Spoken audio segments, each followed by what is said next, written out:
So yun, good day mga ka-raider. Gagawin tayo ngayon na carb. Ito. Koso 30mm.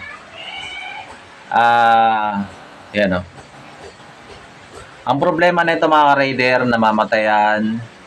Namatayan sir no? Tsaka ang likot ng minot. Ang likot ng minor niya.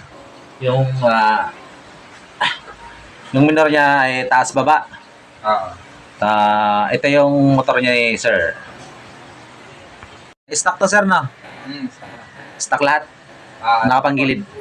Nakaport yung head. Naka-port tapos naka-spring lang. Gili ng clutch spring. Naka-port tapos naka-spring ng clutch spring. Yun lang. Dating customer ko na rin to si Sir. Pangalan mo sir? Lindon. Ayan si Sir Lindon. Tinuno natin yung carburetor niya na 28. So overall repair yun yung 28 niya. So nag-upgrade si Sir ng 30mm para malakas-lakas. So ang manifold niya stock. Yung nakuha niya ang carb, ayan, dito nag-port sa carb. Subukan natin mga ka-raider, mapatino to. Itong Koso.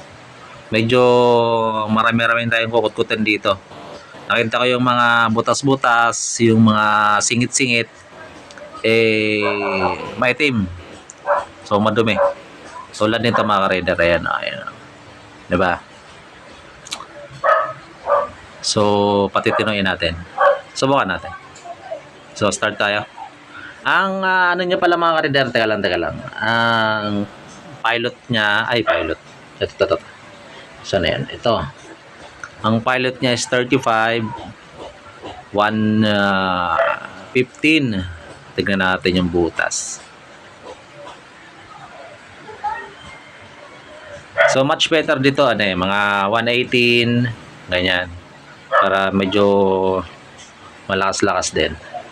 Pero yung mga kargado talaga, 120, 125, hanggang pataas. Start na talaga tayo.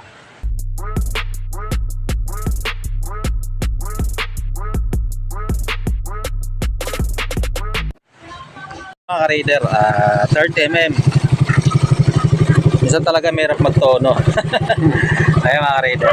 Okay naman. Yung minor niya. Baka malaglag caps. 30mm mga ka-raider, 30mm na Koso.